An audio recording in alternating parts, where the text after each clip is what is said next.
അഡിഡാസിനെ കുറിച്ചും പ്യൂമയെ കുറിച്ചുമുള്ള നിങ്ങളുടെ അറിവ് മാറ്റിവെക്കുക. ഇതൊരു ഷൂസിന്റെ കഥയല്ല, ഇത് ചതിയുടെ കഥയാണ്. ലോകത്തിലെ രണ്ട് സാമ്രാജ്യങ്ങൾക്ക് ജന്മം നൽകിയ സഹോദരന്മാരുടെ പോര്. ഒരു എയർ റെയ്ഡിന്റെ ഇടയിൽ ഒരു വാക്ക് ഒരു കുടുംബത്തിന് സ്വപ്നങ്ങളെ തകർത്ത് $2 ബില്യൺ കമ്പനിയാക്കി മാറാൻ കാരണം എന്താണ്?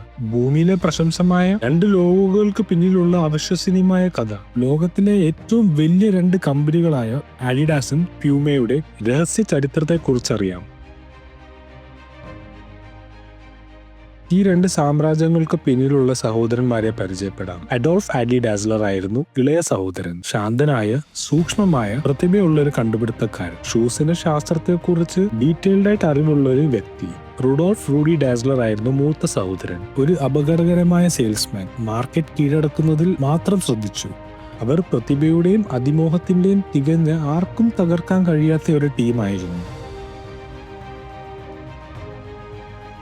1948 കമ്പനി നിയമപരമായി രണ്ടായി പിരിഞ്ഞു. റൂഡി പ്യൂമയും ആഡി അഡിഡാസും സ്ഥാപിച്ചു. ലോകത്തെ കീഴടക്കാൻ ഇവർ രണ്ടുപേരും വ്യത്യസ്ത വഴികളാണ് തിരഞ്ഞെടുത്തത്. ആഡിയുടെ അഡിഡാസ് ശ്രദ്ധ കേന്ദ്രീകരിച്ചത് നിയന്ത്രണത്തിലായിരുന്നു. അദ്ദേഹം 3 സ്ട്രൈപ്പുള്ള ലോഗോ സൃഷ്ടിച്ചു.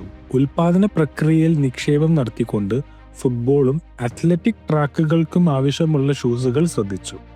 റൂഡിയുടെ പൂമ ശ്രദ്ധീകരിച്ചത് മാർക്കറ്റിംഗും ആഗോള ബ്രാൻഡിങ്ങിലുമായിരുന്നു. ലോകമെമ്പാടുമുള്ള താരങ്ങളുമായി കരാർ ഒപ്പിട്ട് ഫാക്ടറി വിപുലീകരിക്കുന്നതിന് മുൻഗണന നൽകി. രണ്ട് തന്ത്രങ്ങളും വിജയിച്ചു. അങ്ങനെ രണ്ട് ചെറിയ സ്റ്റാർട്ടപ്പുകൾ ആഗോള ഭീമന്മാരായി. പക്ഷേ അവരുടെ വൈരാഗ്യം ആരംഭിക്കുന്നതേ ഉണ്ടായിരുന്നുള്ളൂ.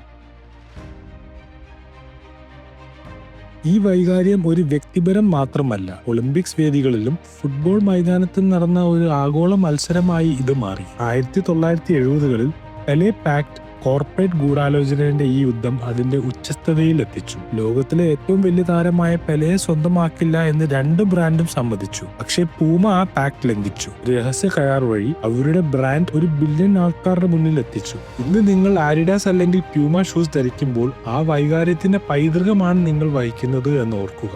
കാരണം ഈ വൈരാഗ്യമാണ് ലോകത്തിലെ ഏറ്റവും വിജയകരമായ രണ്ട് അത്ലറ്റിക് ബ്രാൻഡുകൾക്ക് ജന്മം നൽകിയത്. ഈ വീഡിയോ ഇഷ്ടപ്പെട്ടാൽ ലൈക്ക് ചെയ്യാനും സബ്സ്ക്രൈബ് ചെയ്യാനും മറക്കരുത്. കമന്റ് ചെയ്യുക അടുത്ത വീഡിയോയിൽ നിങ്ങൾക്ക് എന്ത് ടോപ്പിക്കിനെ കുറിച്ചാണ് കേൾക്കാൻ ആഗ്രഹമുള്ളത്.